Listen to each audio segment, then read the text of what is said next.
नमस्कार दोस्तों, मेरा नाम है Yashraj, first professional MBBS student from AVGMC Vidisha. तो दोस्तों, जिसका सबको बेसब्री से इंतजार था, सुप्रीम कोर्ट का डिसीजन आ चुका है और मुझे ना चाहते हुए भी ये कहना पड़ रहा है कि डिसीजन हमारे फेवर में नहीं है। ये एक बैड न्यूज़ है हम लोगों के लिए।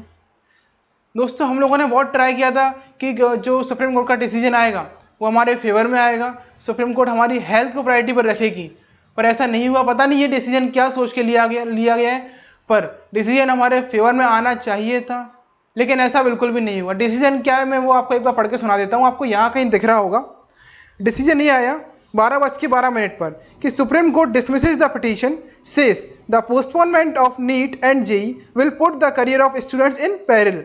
The bench says that it has taken into record the submission of Solicitor General that exams will be held with adequate precautions, says there is no background to interfere with the policy decision.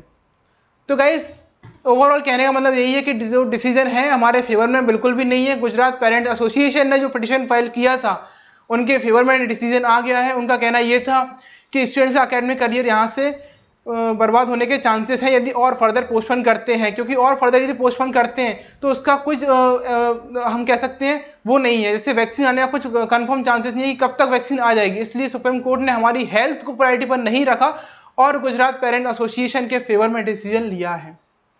ND ने भी एक petition file किया था कि हम सारे safety measures को देखते हुए एग्जाम्स कंडक्ट कराएंगे, तो सुप्रीम कोर्ट ने उन सब बातों को ध्यान में रखते हुए उनके फेवर में डिसीजन लिया है। हमारे फेवर में डिसीजन बिल्कुल भी नहीं है। पर दोस्तों, अब हम कुछ कर नहीं सकते, जो कि सुप्रीम कोर्ट का डिसीजन आ गया है तो हम उसके अगेंस्ट तो नहीं जा सकते हैं। अब करना क्या है वो बहुत ध्यान से सुना मेरी बात को। बिल्कुल भी पैनिक होने की जरूरत नहीं है। जो डिसीजन आना था आ गया। हमने अपनी तरफ से बेस्ट किया। हमने अपनी तरफ से कल एक मिशन भी चलाया था ट्विटर पे, सुरक्षा बिफोर परीक्षा। उसके अलावा हमने मास मेलिंग भी की थी, लेकिन डिसीजन हमारे फेवर में बिल्कुल भी नहीं आया।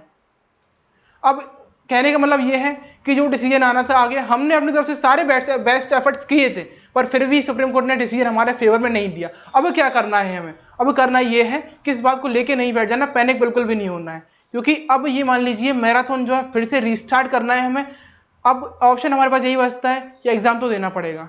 हमने इतनी मेहनत की है 2 साल को, कुछ वो बच्चे ऐसे भी हैं जो 3-3 साल से लगे हुए हैं, तो अब हमें एग्जाम तो देना ही पड़ेगा। एग्जाम तो नहीं छोड़ सकते हम।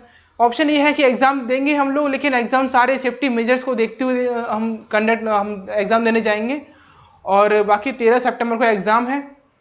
जितना पॉसिबल होगा उतनी ज़्यादा हम लोग sanitizers, mask and such all things जो भी है फॉलो करेंगे। अब आपको करना क्या है, हमारे पास नेट के लिए बात करें तो अप्रॉक्सीमेटली 25 दिन रह गए। 25 दिन इनफ है यदि हम रिवीजन की बात करें। यदि हम सही स्ट्रेटेजी से रिवीजन करते हैं, विदाउट पैनिक, विद कॉन्फिडेंस यदि हम रिवीजन करते हैं तो डेफिनेटली हम नीट क्लियर कर लेंगे। पैनिक बिल्कुल भी मत होइए, ज्यादा मत सोचिए। जो डिसीजन आना था आ गया। अब आपको फोकस क्या करना है? अपनी पढ़ाई पर, सिर्फ पढ़ाई पर फोकस कीजिए। जेई वालों की बात करूं तो जेई वालों के लिए जिनका एग्जाम 5 या 6 को पढ़ रहा है उनके लिए बहुत ज्यादा अच्छा है, क्योंकि जेई वालों के लिए थोड़ा कम टाइम लग गया है। आप लोगों से भी यही कहूंगा, बिल्कुल भी पैनिक होने की जरूरत नहीं है। हमने पहले से पढ़ाई कर रखी है। विश्वास रखिए अपनी मेहनत पर, विश्वास रखिए अपने जोश और जुनून पर कि यार हमने पढ़ाई की है, हमारा सिलेक्शन होगा। जो डिसीजन आना था वो तो आ गया, उसको लेके तो नहीं बैठ सकते ना यार हम लोग। हमने अपनी तरफ से जो एफर्ट्स करने थे वो एफर्ट्स भी किए, पर अफसोस डिसीजन हमारे फेवर में नहीं आया। तो गाइस, मैं यही कहना चाहूंगा, अब मेहनत कीजिए, अब पीछे नहीं हटना है हमें। ये लास्ट का समय है, जिसने मेहनत कर ली वो सिलेक्शन ले जाता है। मैं आपको थोड़ा सा मोटिवेट इसलिए कर रहा हूँ क्योंकि बहुत से स्टूडेंट्स का ये होगा कि डिसीजन हमारे फेवर में नहीं आया। हमारी हेल्थ, आई नो यार, मैं भी समझता हूँ कि हमारी हेल्थ हमेशा से प्रायोरिटी रही है और हमारी हेल्थ को ही प्रायोरिटी पर रखना चाहिए था, बट अब कोई ऑप्शन नहीं है हमारे पास। अब हमारे पास एक ही ऑप्शन है कि सारे सेफ्टी मेजर्स को फॉलो करते हुए हमें पढ़ाई करनी होगी। So guys, I am with you. मैंने अपने चैनल पर एक स्ट्रेटेजी भी डाल दी, एक मंथ में आप कैसे चीज़ों को सही तरीके से, सारी जो हमारा सिलेबस है 11-12 का, उसे तरीके से हम कैसे समेटें, क्योंकि सिलेबस बहुत ज़्यादा ब्रॉड है, बहुत ज़्यादा फैल चुका है। हम एक महीने में उसे कैसे कवर अप करें, वो स्ट्रेटेजी मैंने अपने चैनल पर डाल दी, आप लोग देख सकते हैं जाकर। और गाइस, बेस्ट ऑफ लक। आप जो भी है पढ़ाई कीजिए जोरों शोरों से, और हेल्थ जो भी है सेफ्टी मेजर्स को हम लोग फॉलो करेंगे और एग्जाम देंगे और सिलेक्शन भी हम लेंगे। I am with you guys. आज की वीडियो में इतना ही।